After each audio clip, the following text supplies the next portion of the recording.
하나님의 말씀 사무엘상서 13장의 말씀입니다.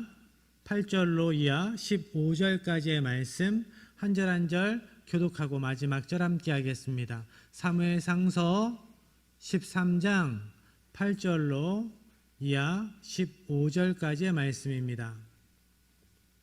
사울은 사무엘이 정한 기한대로 이레 동안을 기다렸으나 사무엘이 길갈로 오지 아니하매 백성이 사울에게서 흩어지는지라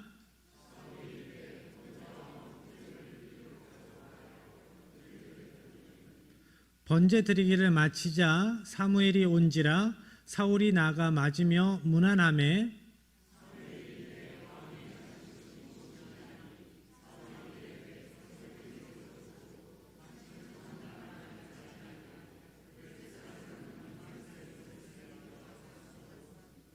이에 내가 이르기를 블레셋 사람들이 나를 치러 길갈로 내려오겠거늘 내가 여호와께 은혜를 간구하지 못하였다 하고 부득이하여 번제를 드렸나이다 하니라.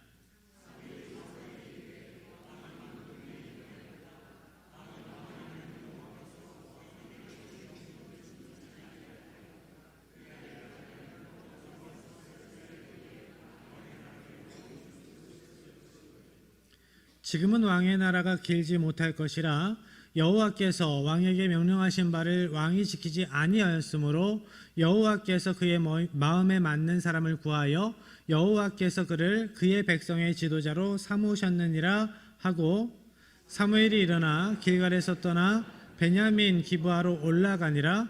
사울이 자기와 함께한 백성의 수를 세어보니 600명 가량이라. 아멘. 종료주일에 예수님께서 예루살렘에 입성하시는 모습을 기억합니다. 예수님께서 예루살렘에 입성하실 때 백성들이 종려나무 가지를 꺾어서 흔들면서 호산나 외쳤습니다.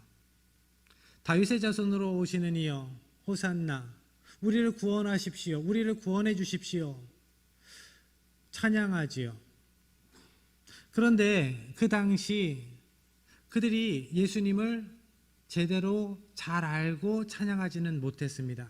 그 당시 예루살렘에서 그 이스라엘 백성들은 예수님께서 이 땅에 정치적인 왕으로 오신 줄 알았어요. 생명의 주님으로 살리시는 구원자로 이 땅에 오셨다라는 것을 온전히 깨닫지는 못했습니다. 그래서 그들의 찬양, 호산나, 왕의 만세는 온전한 찬양은 아니었습니다.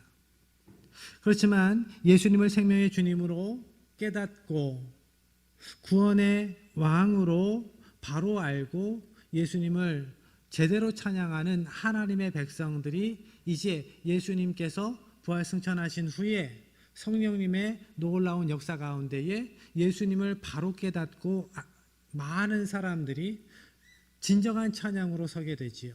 진정한 예배자로 서게 되지요. 진정 왕께 드리는 찬양을, 왕께 만세를 찬양하게 됩니다. 오늘 본문의 말씀을 통해서 왕의 만세, 왕께 만세, 조건부의 찬양, 나의 기대를 채워줄 왕을 기대하는 찬양과 하나님께 온전한 마음으로 영으로 드리는 찬양이 무엇이 다른가 우리가 깨달아 알기를 원합니다. 본문의 말씀으로 들어갑니다.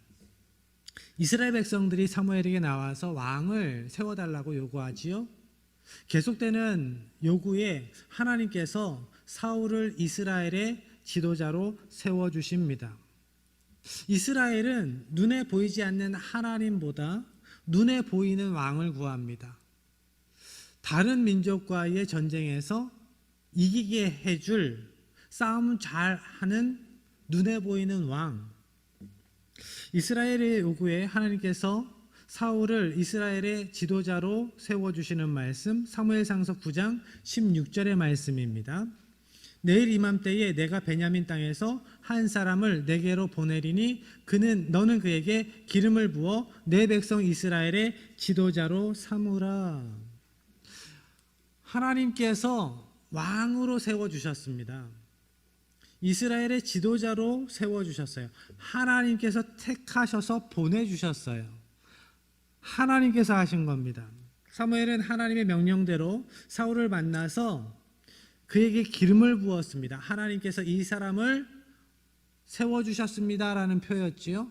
그리고 후에 미스바에서 사울을 여호와께서 택하신 하나님의 사람으로, 리더로 선포합니다. 그렇지만 이스라엘 백성들은 아직까지 사울을 자기들의 리더로, 왕으로 완전히 인정할 수는 없었던 것 같습니다. 왜냐하면 미스바에서 왕으로 선출된 사울이 집으로 돌아올 때 불량배들이 따라오면서 이렇게 이야기를 했습니다. 10장 27절입니다. 함께합니다. 어떤 불량배는 이르되 이 사람이 어떻게 우리를 구원하겠느냐 하고 멸시하며 예물을 바치지 아니하였으나 그는 잠잠하였더라. 껄렁껄렁한 불량배들이 쫓아오면서 이렇게 이야기를 하는 거예요. 시비 거는 거예요. 야, 뭐 키만 멀대같이 컸지 이게 무슨 왕이라고. 뭐 힘도 세 보이지는 않는데 이런 거를 왕이라고 우리가 세금을 내야 돼? 라고 시비 걸고 있는 겁니다. 이스라엘 백성들은 사울이 그 능력을, 왕으로서의 능력을 보여주기를 원했습니다. 블레셋을 비롯한 이방 민족들과의 전쟁에서 그 전쟁을 승리로 이끌 전쟁에 능한 왕, 그 능력을 사울에게서 보기를 원했습니다. 얼마 시간이 지나지 않아서 이스라엘 백성들의 그 기대를 채워줄 만한 사건이 벌어지지요. 암몬이 쳐들어옵니다. 암몬 왕이 요단강 동편의 길르앗 야베스 사람들을 협박하지요. 그 이야기를 듣고 사울이 서신을 보냅니다. 이스라엘 12지파에 서신을 보내서 군사를 모으고 기습 공격해서 암몬을 쳐부수지요. 이 사건으로 인해서 이스라엘 백성들이 사울을 왕으로 인정하고 길갈에서 사울을 왕으로 옹립합니다. 그런데 이상하지 않습니까? 미스바에서 이미 왕으로 세워진 사울을 다시 길갈에서 왕으로 세운다? 무슨 상황일까? 어떠한 의미가 이 안에 있을까? 이런 겁니다. 사무엘상서 10장 24절에 보면 미스바에서 백성들이 왕의 만세를 외칩니다. 왕의 만세.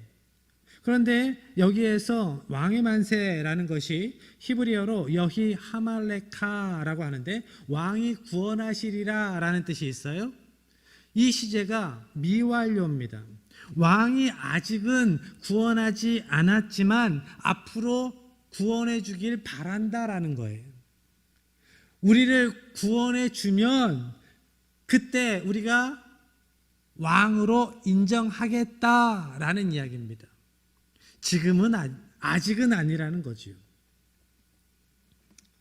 그리고 사울이 암몬을 물리치는 모습을 보고 그제서야 그래 힘든 전쟁을 승리로 이끌었으니까 우리의 왕이 될 만해 라고 생각해서 이제 당신을 우리의 진정한 왕으로 인정합니다 라고 외치는 겁니다.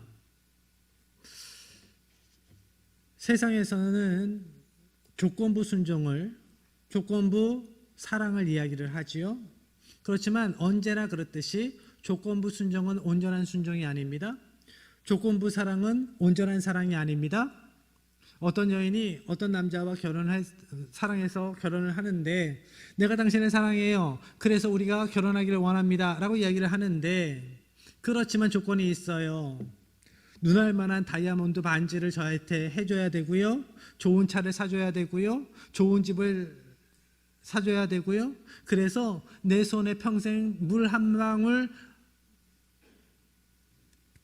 맺히지 않게 그렇게 나를 공주처럼 떠받들어 주면 내가 당신을 사랑해 줄게요 라고 이야기를 한다면 그 사랑은 온전한 사랑이 아니지요. 언제나 그렇듯이 조건부 순종은 온전한 순종이 아니고 조건부 사랑은 온전한 사랑이 아닙니다. 그런데 이스라엘 백성들이 그것을 몰랐어요. 그래도 사울은 이스라엘 백성들이 만족할 만한 상황 가운데에서 이제 왕으로 인정받습니다. 그런데 불행하게도 사울은 왕으로 옹립된 지 얼마 지나지 않아서 하나님께 범죄합니다. 이스라엘이 사울을 왕으로 세웠다라는 소식이 블레셋에게 전해지는데 블레셋은 이렇게 이야기를 해요. 그동안 찍소리도 못하던 것들이 왕을 세웠어? 한번 해보자고? 쿠데타를 일으키겠다는 거야? 이렇게 생각하고 크게 군대를 일으켜서 쳐들어옵니다. 그 당시 블레셋은 철기를 사용했고 이스라엘은 청동기 문화 가운데 있었습니다. 무기 체계 자체가 달라요. 비교가 안 됩니다. 5절 말씀에 보면 블레셋 군대의 수가 전력이 이렇습니다. 병거가 3만, 마병이 6천, 그리고 백성은 해변에 모래같이 많았다. 전에 하소랑 야빈의 군대 장관 시세라가 철병거 900승을 앞세우고 전쟁터에 나가서 20년 동안 철관 통치를 하게 되지요. 철병거 900승. 그런데 블레셋의 오늘 본문의 전력은 철병거가 3만입니다. 어마무시한 그 당시 상황 가운데에서 천문학적인 숫자죠. 이런 상황에서 이스라엘 백성들은 두려워서 벌벌 떨고 있습니다. 보통 이런 상황을 보면 당연하지 않아요? 두려웠다는 것이 당연하지 않아요? 라고 이야기할 법합니다. 그런데 성경은 그것이 당연하다고 말씀하지 않으십니다. 이스라엘이 암몬과 싸울 때는 전혀 다른 모습이었습니다. 이스라엘이 암몬과 싸울 때도 전력 차이가 어마어마했음에도 불구하고 상황은 똑같은데 비슷한데 반응이 다릅니다.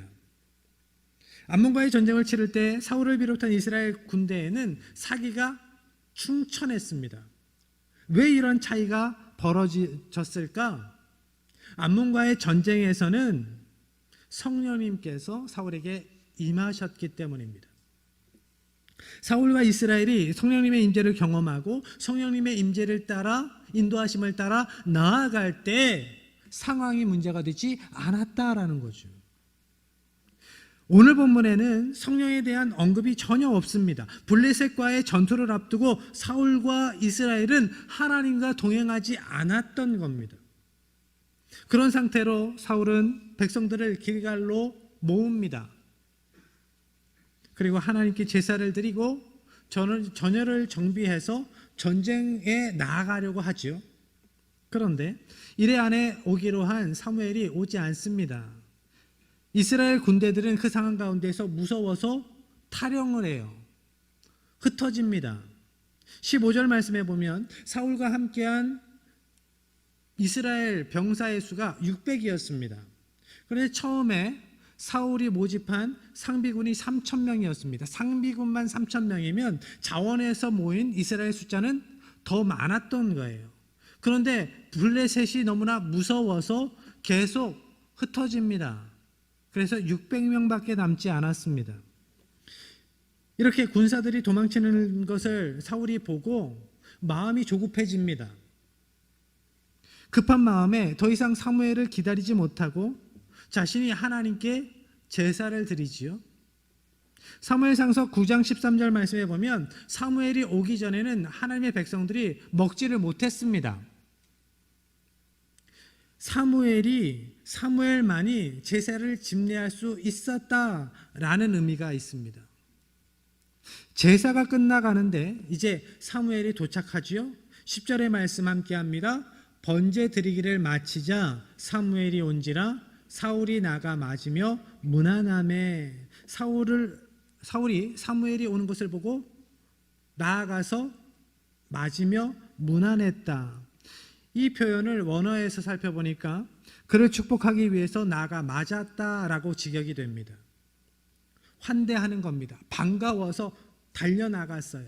그런데 이런 사울의 반응과 다르게 사무엘은 이렇게 반응을 하지요. 11절 상반절 사무엘이 이르되 왕이 행하신 것이 무엇이냐 하니. 사무엘의 차가운 질문에 사울은 여러 이야기를 합니다.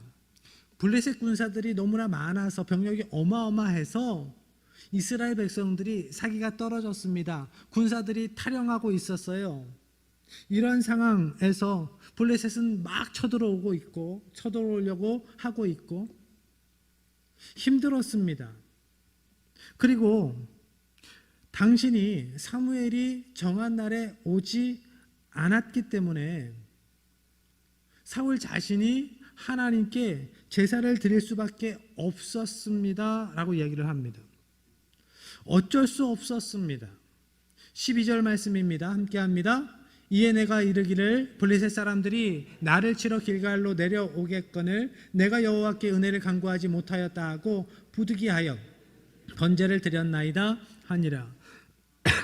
블레셋 사람들이 막 쳐들어오려고 하는데 하나님의 은혜를 구하지 못한 것이 자기에게 불리하게 작용할까봐, 불리한 요인이 될까봐 마음이 급해서 부득이해서 어쩔 수 없어서 자기 임의대로 자기가 제사장이 되어서 번제를 드렸다라고 이야기를 합니다. 부득이해서 어쩔 수 없어서 이렇게 했어요. 이렇게 할 수밖에 없었어요 라고 이야기하는, 그러면서 자신의 불신앙을 합리화하려고 하는 사람들이 오늘도 많지 않습니까? 자신이 그렇게 행동한 것이 충분한 이유가 있었다라고 이야기를 해요. 부득이해서 어쩔 수 없어서 했다고 합니다. 이렇게 하면 안 되는지 알아요. 저도 알아요. 그렇지만 제가 총대를 매야 하는 상황이 됐어요. 그래서 어쩔 수 없이 그랬어요.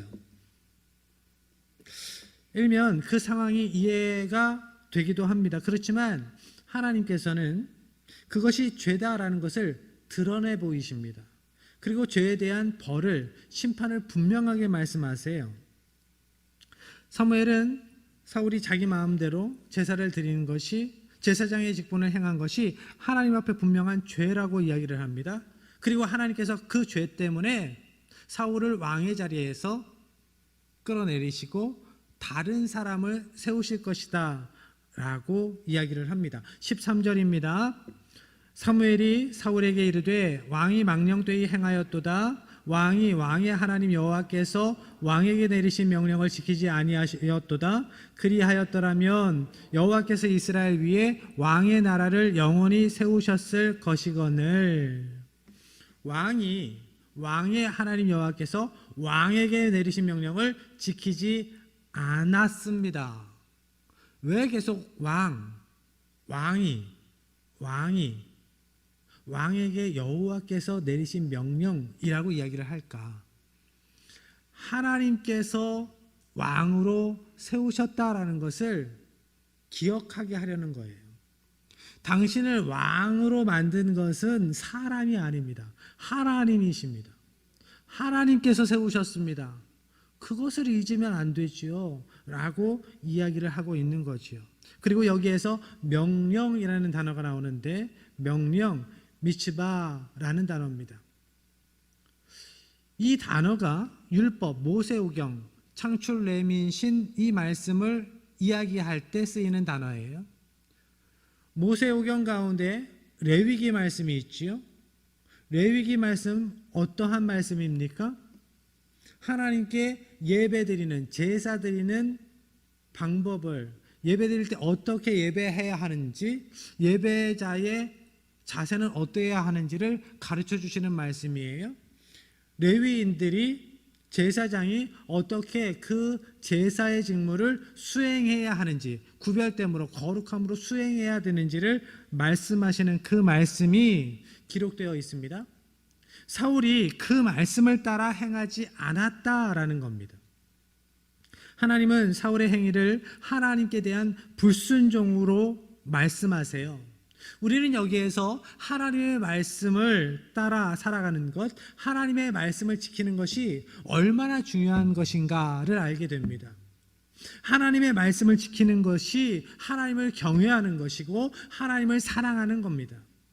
하나님의 말씀을 지키지 않는 것이 하나님을 무시하는 것이고 그 사람이 점점 더 교만해지고 있다는 것을 드러내 보여주는 표현입니다. 사울은 왕으로서 자신의 권위가 전쟁에서의 승리에 달려 있다고 생각을 했습니다. 그래서 더 조급해졌습니다.